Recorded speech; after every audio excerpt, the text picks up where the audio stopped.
What's up, guys? Welcome back to my channel. So I'm here today to talk about The Real Housewives of Atlanta, Season 14, Episode 17, a fashion show with fashions. So be sure to rate, comment, subscribe, and before I get into the episode, though, we have to touch on some of the social media stuff, as always. So, of course, the main thing of this episode was the She by Sheree fashion show, and at the very end, they revealed that, people can start buying She by Sheree now. You could go to the website and purchase different outfits. It seems like right now it's mainly like the athleisure wear stuff, like these tracksuits and whatever. But so that was the main thing. And there was one thing called it was like a two-piece set, and it was called the two-piece Trina set. It was this light gray outfit, and it was just pretty straightforward, and it had the She by Sheree logo in the very center of it. And a lot of people kind of liked this one. It was kind of like the one that was being talked about a bit. But then someone found out that that exact same outfit, sans the She by Sheree logo, of course, it's sold on Shein for like a fraction of the cost. And I know that like the whole accusing designers of stealing and stuff, it's like people kind of like, oh yeah, it's a par for the course. You're gonna get hit with an accusation at one point or another. But this one seemed kind of legitimate, like down to the details, like where like there were this little pattern, these spots that were on both of them. The little minute details were like seemingly identical between them. So it was like, ooh, so it was saying She by Shein, Shein by Shereé. Like it was this whole big old thing. But yeah, that's what's going on right now. So people were really excited for Shereé at first. Then people were speculating that Shereé had been stealing designs from gripping people off, but who knows? Just here to let you guys know what's going on Twitter and Instagram and such. But yeah, so that was a little bit there. So what do you think? What do you think about the whole thing? Have you seen some of what people have been saying about it? Are you interested in buying She by Shereé? Personally, from what we've been seeing about how the behind the scenes shit, about how much of a mess it was, I'm not buying that shit. Like, just to be honest, like, I'm not trying to be like, oh, don't support Shereé, but it's like, I'm not, like, I don't even buy merch anymore. You know what I mean? Like, I used to be like, oh, I love this artist, this rapper, I want to buy some merch. Like, no, it's like, what's the fucking point? Like, I don't know. That's my take on it. Let me know what you think. I'd love to hear your guys' opinions, but anywho, let's go into the actual meat of the episode. And so, in this episode, we start off with a little scene with Kenya telling us that CVS is putting Kenya Moore hair care into 5,000 stores all across the country. It's a huge deal. Kenya's super psyched, especially because she mentioned that she was going through some logistical issues earlier this season regarding COVID, because she would get her bottles from China and that was all fucked. So she had to go through all kinds of other shit, spend more money on packaging and the things like that. But it paid off because now your girl's in CVS. So shout out to Kenya Moore. It's fucking awesome. Shout out to Kenya Moore hair care. Yeah, and then the next, she notably mentioned, we're twirling at a CVS near you. We're twirling at a CVS near you. So I kind of like that. Then we see with Marlo and her nephews. They're going over to Sanya's house. And essentially, Ross offered to spend some time with Michael and William. Just some guy time to just kind of be there for them. He's showing them how to change a tire and change oil in a car. And so Sanya and Ross are really stepping up to give Marlo that village she wanted from Kandi. Going back in episode 3, way earlier this season, Marlo was getting on Kandi about you never invite me and the boys over, you have such a big family and a close, tight-knit family. So now we're seeing Sanya and Ross reach out to give that to them. So that was really sweet. And then while the dudes are doing the guy time, Marlo talks to Sanya about her mother. And so she said they haven't spoken in 3 years. And Marlo talks about how her mom, she talks about how so her mom, she's coming to Atlanta, but she's gonna be staying in a hotel. And Sanya was like, oh, how come your mom's not gonna be staying with you? Just kind of making conversation and stuff. And Marlo reveals that the last time her mom was with her, they got into an argument, and the mom went around the neighborhood and knocked on the doors and was talking shit about Marlo, oh, this hoe, this bitch, So basically, Marlo was trying to say that her mom's fucking batshit crazy. She has issues with drugs, as we know in the past. Got similar issues to what Marlo said, not Crystal, but her other sister, Michael and William's mother, has been going through addiction stuff, mental health stuff. Marlo's kind of saying that her mom kind of has some similar shit going on. So she's just like, ooh. And then we kind of segue over to Sanya giving an update on the baby matter. Because remember, a big part of Sanya's storyline was like, she did not want to have more kids, but Ross really, really did. And Sanya was like, well, but Ross wasn't really there with Deuce. Like, he was like, I guess not as hands-on and like active as he should have been with Deuce, or as Sanya would have liked him to be. But yeah, and so Sanya says that Ross told her that he was okay with not having another baby. He was like, I want to only do this if it's something you want to do. And this caused her to think, oh, he's so sweet. Maybe we should have another baby. So she went to, so like literally like less than a week later, she made an appointment to get her IUD taken out. And it's just like some reverse psychology ass shit. You know, it was like, oh my God. But Sanya does say that she thinks that Ross understands what she needs from him now, and so she's willing to give it another go. So yeah, that's what they're up to. And now we are 1 week away from the She by Sheree fashion show, and we see Shereé and Rowan. They're checking out a space for the show, and Shereé says, she's like, I've done all I can do. The venue's booked, but the clothes are another story. And it's like, I feel like Shereé is just too, she says it a few different times, like, I've done all I can do. I've done all I can do. All I can do. And it's like, well, bitch, have you? Like, have you, Shereé? Like, I've done everything I can do. It's like, well, if you've had 14 years for this, girl. Like, I don't know. I feel like she was kind of repeating the whole, I've done all I can do. It's out of my hands. The clothes are out of my hands. It's like, you're still it's your brand. It's never out of your hands. You may not have the clothes, you may not be able to do anything about it at this point, but it's never outside of it just kind of irritated me. I feel like she's trying to not take accountability or like skirt responsibility for it. It was like, okay, girl. It's the same old shit. She said the designer does not have all the pieces like he promised. Shereé has 0 samples like on hand yet, and she's scrambling. The same old shit that happened way back in season 1. And she says that it has to happen this time, that she's getting PTSD from 14 years ago, and husband, she's still embarrassed, and that people are always like, there's not a day she walks down the street and someone's like, oh, she by Shereé. So like, she says she has to bury that shit, and then she says she will not allow it to happen again. And oh my God, and so with her hyping herself up and telling about how important it is that she like turns out the fashion show, it's like, yes, she did it, she did that shit, but it's like, oh, but there's a Shein controversy. It's like, oh my God, Shereé. Like, it's always something. And yeah, then we see Marlo in the next scene. She's on the way to go pick up her mom, essentially. She's literally, like, praying that it goes. She's, like, talking to herself in the car, like, praying to God that it goes well, and she gets to see her mother more often. Like, she's praying that it goes well. And when her mom gets in the car, Marlo's like, where are your teeth? I guess the mom's just like, oh, I threw them away. Like, she threw her fucking dentures away or some shit. I don't know. It's fucking weird. She's weird shit. They went up going shopping. Marlo discusses how she gets her fashions from her mother, her fashion sense. Her mom was really, like, ostentatious and, like, bougie and shit. She's like, she got that from her mom, she says. Then they're sitting down, and Marlo's mother says that she wants to move back to Atlanta.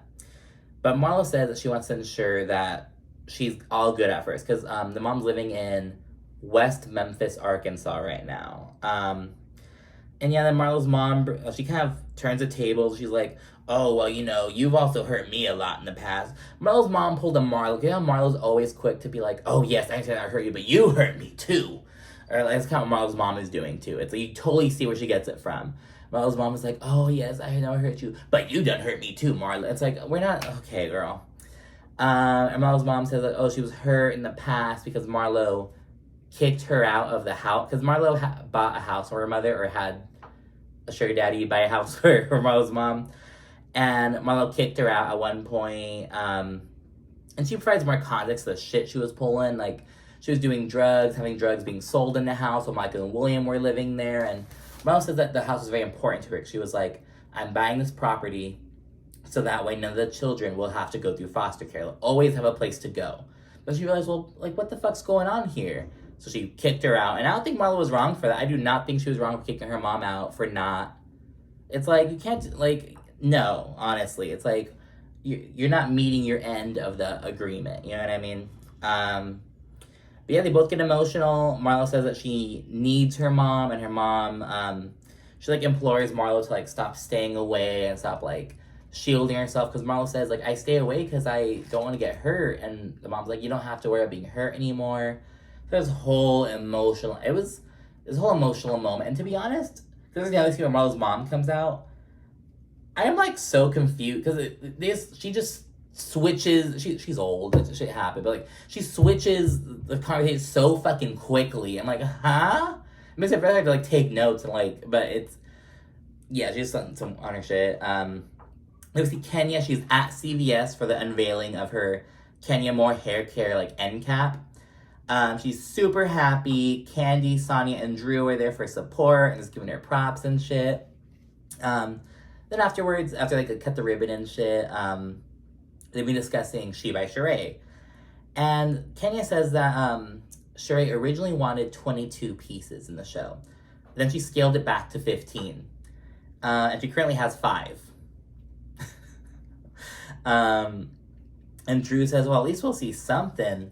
And I hope it's not just a party, because she doesn't like to pay for parties. Remember, everyone's like, well, girl, like, is this a fashion show? Is it just like some big old fucking Shereé party? Like, it's the same shit. It's the same shit that happened in season 1, except like they had the fashion show at the end. Like it was the exact same thing. And yeah, in the end scene, they reference the iconic Kenya Moore hair care drumline scene from way back when. It was kind of funny. Of course. And let's just end this with a bang. Kenya Moore hair care. Bum, bum, bum, bum, bum, bum. Hey, Moore hair care. Now we see Kandi. She's meeting with Mama Joyce, and the estate planning shit comes up, and Mama Joyce says that she thinks that Kandi's pre-Todd stuff, so like escape or no scrub, like all the shit that happened before Todd, she thinks that should be in a separate trust for her kids, and that Riley should be put at the forefront. And when Kandi's like, well, you know, like, what about the other kids? Like, and Mama Joyce says, well, Ace and Blaze have a father, but Riley's never benefited from hers, as we know. And yeah, Kandi says she thinks Todd should get something from her trust. Like, if I die for Todd, Todd should get something. Mama Joyce is like, well, you know, you're just setting him up to move some other bitch into his house. You're setting him up to just, you know, and Mama Joyce brings up, she's like, well, why are you gonna leave Todd something? He's just gonna move on and marry someone else, and you're gonna give her, like, you're just gonna set some other bitch up for success. And Kandi's like, whoa. And she says that she'd prefer it if Todd didn't get married again. She said he could, like, date and like live with someone, but they shouldn't get legally married, because then that could potentially, it's like, what if she has kids? What if, like, and then it's like, basically Kandi doesn't want anything to be taken from her children, you know what I mean? But yeah, and so it was just funny, and Mama Joyce says that she should be in charge of the trust, and it's like, girl, you're gonna outlive everyone? But it was funny, a little quick funny moment. A lot of people were agreeing with Mama Joyce in this scene. But yeah, let me fast forward. We are 1 day till the fashion show. Shereé, she's still missing 19 samples. Rowan says, she's like, you know, if the clothes are held anywhere in the United States, I will fly there tonight and bring them back. Rowan's a down-ass bitch. She's like, I will fly anywhere and bring them back for you. And Sheree's like, you know, that's not going to help. It's the designer stuff. Like, unless you can go and, like, help make the clothes. It's just like, oh, it's all this last minute running around like a chick with her head cut off. And it's really a miracle that the fashion show went off, to be honest. Like, when you see all the shit, it's like, how did this, what? Again, Shereé keeps saying she's doing all she can. It's out of her hand. It's like, you're with the fucking excuse. It's like, girl, is your name on the brand or not? Because if it is, it's never out of your hands. You are that fucking brand. You know what I mean? It's just really annoying me. She's like, it's out of my hands now. It's out of my hands. I've done all I can do. And it's like, you have not. And it is not out of your hand. Like, stop. Stop it. And yeah, they're chilling, just kind of doing like a little, kind of like a run through of how the show's going to go down tomorrow. Then Tyrone makes an appearance. Shereé says that she invited because she has this cousin that I guess Shereé is close to. And Shereé invited him to the fashion show. And she thinks that he must have told him about it. I don't believe that shit for one fucking second. Now, because remember, in the last episode, Shereé revealed that she reached out to Tyrone for the first time in God knows how long. So she reached out to him. Now she's saying, oh yeah, I invited his cousin. Now his cousin must have invited him because I didn't know he was going to come. Something tells me that Shereé only invited the cousin so that he could tell. I do not believe Shereé. I don't believe that he came up out of nowhere. I don't believe that she didn't expect him to come up. I don't believe that she didn't plan that shit. I don't believe it. Okay? It's produced, fake. I don't believe it. But yeah, Shereé calls him out for ditching her in Philly, and then Tyrone accuses her of trying to send him back to prison because he says, oh, I didn't know we were going to film. Something like that. Some weird-ass excuse. And he also said that he doesn't owe her an apology. Like, I don't owe you an apology. You should be apologizing to me. Because he's like, oh, yeah, I left you in Philly, but, you were trying to send me back to jail. Like, it's this whole weird thing. Tyrone looks like he was in the wrong. And Apollo, who's there, because remember, Apollo's going to be modeling. He calls bullshit. He says he doesn't believe Tyrone's story. And Shereé ultimately kicks him out. Then we see Marlo and her mother. They're at the archive, just showing her around and shit. And Marlo said she invited Kandi, so like Kandi can meet her mother. Marlo talks about how her family kind of sees her as a cash cow, like, because she's the one who's like most well off in her family. And so she's like, they're always asking me for shit, and if I can't give it to him, I'm the bad guy all of a sudden. Then Marlo's mom, again, she changes the subject any time she starts getting hot for her. She changed the subject to whether she can bring a man around. She's like, should I bring my friend over here? And Marlo gets pissed off. She's like, you're seeing me for the first time in 3 years. You're here for 3 days. And you're asking if you can bring some fucking dick over. And Marlo's mom was like, oh, just my friend. And he doesn't do drugs anymore. And it's like, damn, bitch. Like, you that horny? Like, it was just annoying. I would have been pissed off, too. It was like, really? This is your first time seeing me and you're worried about some man. Some man who, it was just annoying. It was just so quick. Mom was like, you want to bring some man who does drugs around? And Mom's like, he doesn't do drugs no more. Oh my God. And yeah, Mom gets upset. And Mom says that her mom's always worried about a man. Her mom's always worried about a dick. And Marlo's like, well, maybe that's why I don't have a man. And I thought about it. I was like, maybe that's why Marlo sees men as, like, disposable. Like, what can I get? Like, a transactional kind of thing. Because her mom is so obsessed with them. Mid-argument, Kandi arrives. They switch their tone real quick. Marlo steps away to kind of regain her composure and bring some waters for them and shit. Then she comes back to the positivities, kind of pour out positivity and shit. And, we're really seeing some facets to Marlo. Because Marlo hasn't really had a moment, like, going off people in a couple episodes. So I feel like I'm starting to kind of be less, like, irritated with Marlo. And it's just, like, it's really sad, to be honest. And Kandi says that knowing what Marlo went through with her mom, Kandi's more and more appreciative and grateful for Mama Joyce. Because, yeah, like, back in the early days of Atlanta when Kandi was getting with Todd, Mama Joyce was a bit of a nightmare, but she had Kandi's best interests at heart, and she rides for her daughter, So now it is the day of the highly anticipated She by Shereé fashion show. The clothes got in at like 2:30 a.m. on the day of, and Shereé now has 27 looks. I'm like, damn, you cut that shit close. 2:30 in the morning, those clothes got there. Damn. And then we see a montage of everyone getting ready and people pulling up to the fashion show. We see Deshaun Snow from season 1. Fatum Alford makes an appearance. Again, Fatum, because the former friend of who got sent away from the show after Blue Ridge, basically. Bob Whitfield, Sheree's ex-husband's there. And then we all see Tyrone at the show with flowers. Shereé hugs and thanks him, and she's talking shit in the confessional about how grocery store the flowers are and how, like, ugly they are and shit, but she's acting all grateful and shit in person. I was like, well, shit, Shereé, like, if you feel that way, fucking tell him. Like, I thought you didn't give a fuck about Tyrone. I thought you didn't want him there, and now you're, like, I don't know. Just all that talk shit. And then we see Dwight Eubanks and the song. Oh my God. So they use a remix of, like, a fashion show with no fashions. Fashion show with no fashions. Fashion show with no fashion. It's like this whole dance club type of remix. It's super cool. And Sheree's joking and laughing about the whole fashion show with no fashions thing. She's like, Dwight was giving me hell last year, so I had to invite him so he can check it out and see that I'm making it, I'm basically trying to make him eat his words from before. Tyrone meets the housewives. He says that he's off probation now, that he surprised Shereé, and the ladies collectively seem kind of unimpressed. We'll see a quick Peter Thomas cameo. Kenya, she says hi to him. she tells like, your pants are undone. Like, his pants unzipped, and he doesn't react to it. And he walks away, or he says hi, and just keeps walking. And Kenya's like, he is high as a kite. Yeah, and then the fashion show, it is 2 hours late though. So 2 hours, everyone's just waiting on She by Shereé. Dwight is like, I'm ready to go. And then the fashions finally come out. Apollo is notably wearing a fucking orange jumpsuit, and it's like, girl, that had to be on fucking purpose.